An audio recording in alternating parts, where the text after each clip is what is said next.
मंडळी, आपल्याकडे कायम घरातली कामं कोण करणार आहेत यावरती चर्चा असते.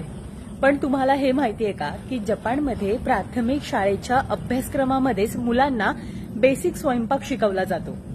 शेतीबद्दलची आवड त्यांना लहानपणापासूनच निर्माण व्हावी यासाठी त्यांना फार्मिंग सुद्धा शिकवली जाते. त्यांना असा प्रश्न पडतो की जपान एवढं क्लीन कसं काय आहे. तर तुम्हाला हे माहितीये का की जपानमध्ये शाळेमध्ये सफाई कामगार नाही आहेत. मुलंच शाळेची साफसफाई करतात. वॉशरूम पासून क्लासरूम पर्यंत मुलं शाळेमध्ये आल्यानंतर शाळेची साफसफाई करतात, जेणेकरून त्यांना स्वच्छतेचं महत्त्व हे लहानपणापासूनच कळावं. त्यासोबतच दुपारच्या लंचमध्ये मुलं एकमेकांना जेवण वाढतात. हातामध्ये ताट आल्यानंतर इतादाकिमास असं म्हणतात.